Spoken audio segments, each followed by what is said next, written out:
Hello, everyone, and welcome to the Promote or Die podcast. My name is Alan Silvestri. I'm the founder at Growth Gorilla. And so, what I wanted to do in this episode is give you a quick overview and background about myself and what my plans and goals are for this podcast as well. The way that I see the last 15 years of my life is divided into four different phases. Phase one started in 2009. I was working at my first ever full time job as an employee, and I was an electric engineer in this company back in Italy, which is where I'm originally from. So at the same time, I was playing with my band. I played the guitar and sang in my band called Never Alone for 15 years at that time. I started playing guitar since I was 12 years old. So that was my main obsession, my main passion. So we got to the point where it was really difficult to play music with the band while at the same time keeping the day job because we needed to ask permission every time we wanted to go on tour. Needed to ask permission 3 months in advance to get 2 weeks off. And so it was starting to become a problem, right? So then after that, I started looking for opportunities to find work online. So essentially what I wanted and what I was looking for is some kind of job that would give me the freedom and the flexibility to be able to just go out and play with my band while at the same time generating some kind of income, right? To be able to pay my expenses. So I started looking for online opportunities. I stumbled across all sorts of things under the sun. I started to work on like publishing Kindle books on Amazon.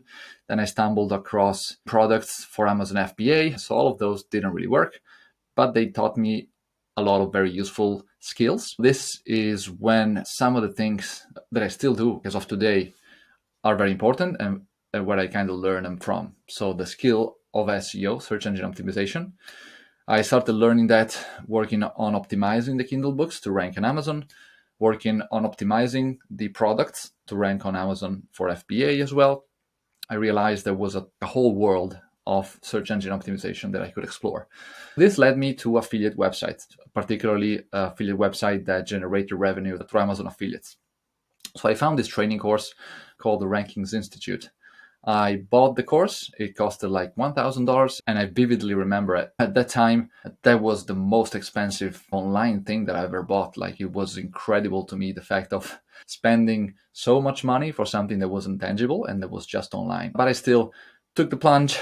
So the course turned out to be actually really good. So I started learning how to create a website from scratch, first off. So I learned about WordPress. I learned about affiliate websites, how they generate revenue, how you optimize for SEO, the content, but also the links, which kind of leads me to phase two.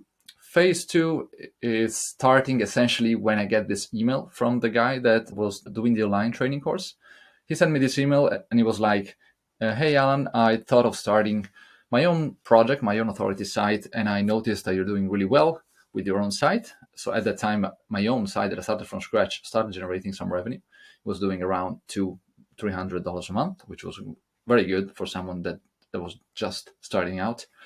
So he was like, hey, I'm starting this project. Would you like to be a partner with me on this? I'm essentially looking for someone that can do the work. So essentially, he was putting out the money and the investment on the site, and he was looking for someone that could do the work and implement all of the strategies. So for me, this was a great learning opportunity. I was just looking for someone to kind of mentor me and teaching me all the different skills and being able to practice all of these skills with bigger budget behind my back as well, which at the time is kind of what I was lacking, right? Because I was just making money from my office job that wasn't really paying super well.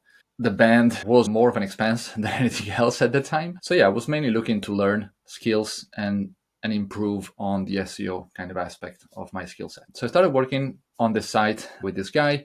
We worked on the site for like 2-3 years together. And we got to the point where the site was making around $2,000 a month, which was very good. The guy started paying me a monthly kind of hourly salary based on the work that I was doing. So this got me to the point where I was like almost making more money from this part-time job than I was making from the office job.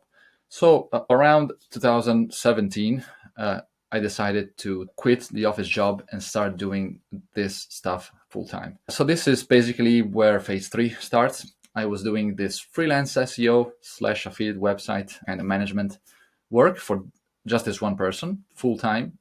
Full time meaning like 5 hours a day, right? It wasn't anything crazy, but this gave me the time to explore some of my passion, to play music a little bit more, but most of all to learn and to improve on my SEO skill set. So I kept also working on my own site, which got to the point of making around $500 a month.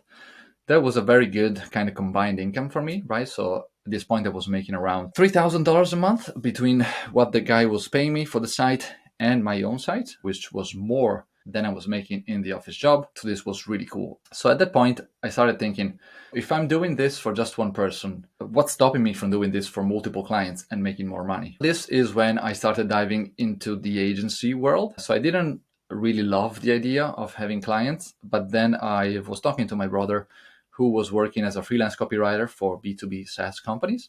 And he was telling me how most of these people are like nice people to work with, how they already know what SEO, link building is, so you don't really have to do the hard sell with most of them. So I started talking to people. I got involved into SaaS groups. I met my very first client into a Facebook SaaS group, and I was offering him to do the link building work for like $400 a month, which was terrible. But it gave me the first experience with an actual client, working on another site and working with an actual business. Okay. So at that point, it was just myself doing all the work. I had developed my own link building process by working on the affiliate site together with the guy that was paying me part-time. The way that I came across developing my own system is because the site that I was working on was publishing a ton of content. And I'm talking about like 20 to 50 articles a month, very good high quality content. But we got to the point where we realized that the content wasn't really ranking that well.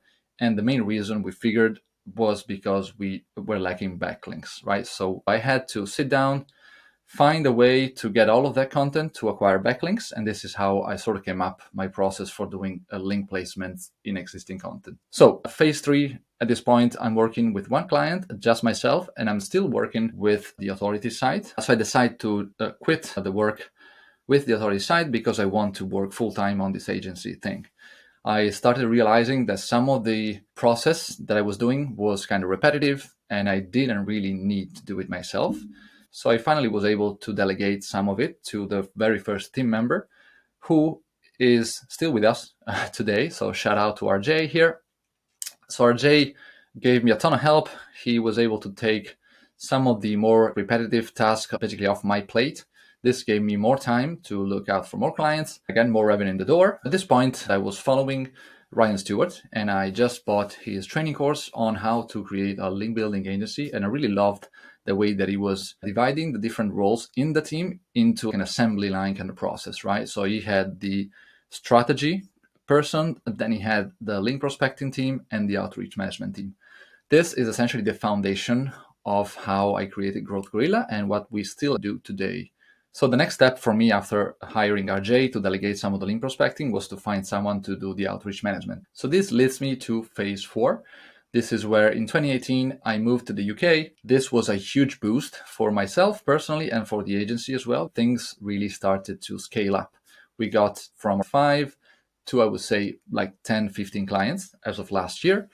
And this is where we developed and really improved on our own positioning and process and everything that we do for clients. So we developed the roadmap process as well as the link analysis report.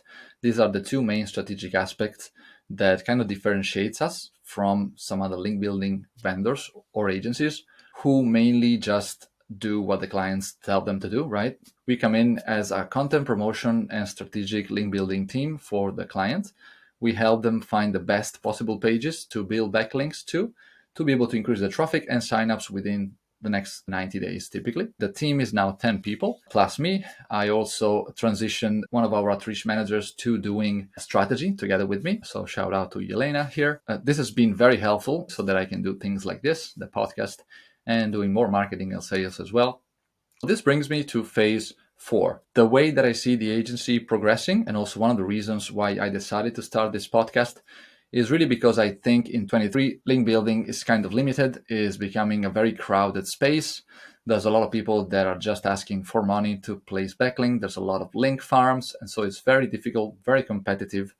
And what we wanted to do is to expand our services into other kind of areas. We really think that to be able to promote your content effectively, get it out there in front of the right people, you need to just be able to differentiate and to adopt all sorts of different types of content promotion, which for me, this is everything from digital PR to link building, to content distribution, to content repurposing, right? So the reasons why I decided to start this podcast and my plan and goals for this and hopes as well is number one, to help other B2B content marketers or marketers in general to get their content out the door, getting in front of the right people with the best strategies for the different types of content that they are producing. Number two, for me to connect with some awesome guests and some awesome people, but also to learn from them so that we can apply some of these things into our own work. So I really hope this was interesting. And if you found any value, feel free to reach out to me. You can find me on Twitter at AlanGGorilla, or you can find us on our website, mygrowthgorilla.com. This is Promote or Die, the content promotion podcast. So if you're a marketer, if you're someone that's just producing content creator, and need to get the content out the door in front of the right people, stick with us, follow the episodes, leave a review, because that's going to help us to be able to rank higher and be found by more people so that we can continue doing the show. And yeah, I'll see you there.